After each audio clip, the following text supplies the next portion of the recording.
Hello friend, तो कैसे हैं आप लोग। तो आज हम स्टार्ट करने वाले हैं क्लास 10th का बायोलॉजी में चैप्टर हमारा 3 होगा। इसमें हमारा पार्ट 5 वीडियो होगा।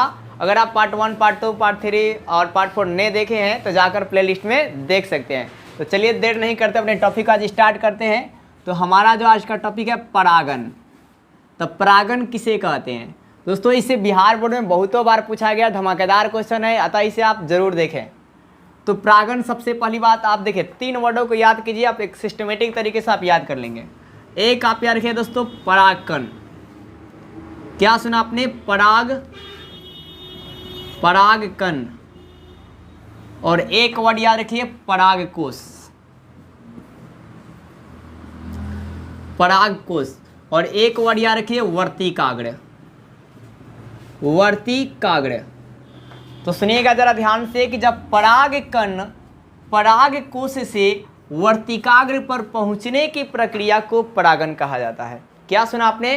कि जब परागकण परागकोश से वर्तिकाग्र पर पहुंचने की प्रक्रिया को परागन कहा जाता है। तो फिर से एक बार सुन लीजिए, आपने क्या सुना? कि जब परागकण परागकोश से वर्तिकाग्र पर पहुंचने की प्रक्रिया को परागन कहा जाता है। अब दोस्तों वीडियो को पॉज कर इसे नोट भी कर सकते हैं। आगे देखिए, ये परागन जो है कितना प्रकार का होता है। अगर आप इसको ऐसे मैं आपको समझा देता हूँ और आप समझ जाते हैं और इसे आप खुद से लिखेंगे तो यहाँ पर आपका माइंड जो है बिल्डअप करेगा और आपका जो दिमाग है तेज काम करेगा और आसानी से आप लिखेंगे और खुद से आप मतलब उस परिभाषा को रीड करेंगे और वो परिभाषा आपको जल्दी याद हो जाएगी। ठीक है, तो इसलिए मैं आपको ऐसे बना रहा हूँ। अगर मैं आपको पूरा लिख दूँ और फिर समझाऊँ तो वहाँ पर एक छापने जैसा हो जाता है और आप भी सिर्फ ऐसे ही छाप जाते हैं। आपको समझ में थोड़ा बहुत ही कम आती, उतना समझ में नहीं आ पाता जितना कि ऐसे आपको समझ में आएगा।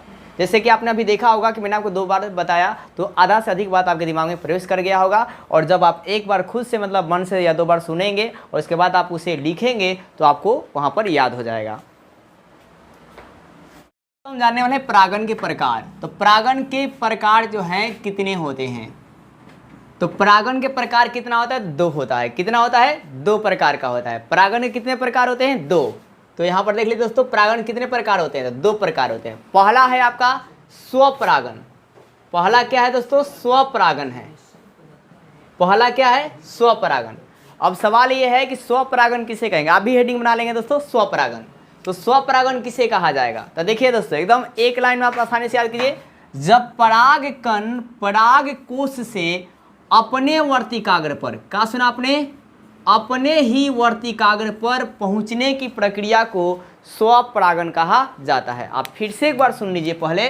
जब परागकण परागकोश से अपने ही वर्तिकाग्र पर, क्या सुना आपने? अपने ही वर्तिकाग्र पर पहुंचने की क्रिया को,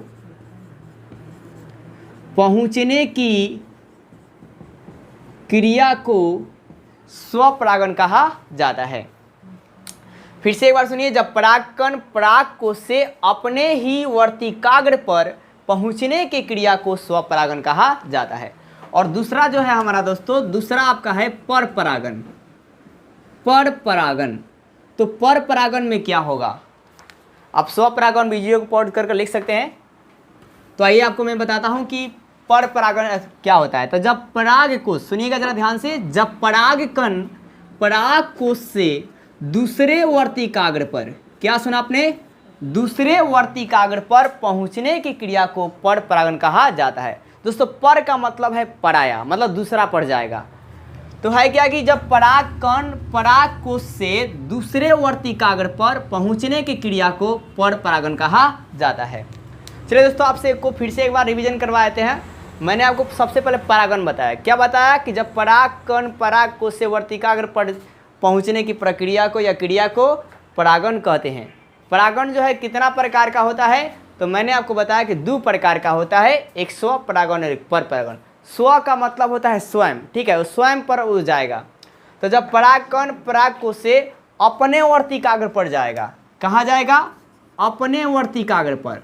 अपने वर्तिकाग्र पर जाता है तो उसे स्वपरागन कहते हैं। और जब परागकण परागकोश से दूसरा के वर्तिकाग्र पर जाता है, दूसरे वर्तिकाग्र पर जाता है तो उसे परपरागन कहा जाता है। और दोस्तों अगर आपसे कोई पूछेगा कि स्वपरागन और परपरागन में ज़्यादा लाभदायक कौन होता है, तो परपरागन लाभदायक होता है। और पर परागण में क्या होता है कि अच्छे बीज जो है, बीजों की जो है अच्छी क्वालिटी प्राप्त होती है, लेकिन स्वपरागण में अच्छे बीजों की अच्छी क्वालिटी प्राप्त नहीं होती है। और पर परागण जो है दोस्तों, मक्का के पौधा में क्या होता है, तो पर परागण होता है। और पर परागण के भी कई सारे प्रकार होते हैं, जैसे वायु द्वारा पर परागण होता है, कीट के द्वारा पर परागण होता है, मधुमक्खी के द्वारा पर परागण होता है। तो उम्मीद करता हूं दोस्तों कि आपको परागण की वीडियो बहुत अच्छी लगी होगी। अगर आपको वीडियो अच्छी लगे तो वीडियो को लाइक और सब्सक्राइब जरूर करें और ज़्यादा से ज़्यादा शेयर करें। दोस्तों वीडियो को बनाने में बहुत ज़्यादा मेहनत लगता है, अतः आपसे निवेदन है कि कृपया बहुत ज़्यादा से ज़्यादा शेयर करें। जय हिंद।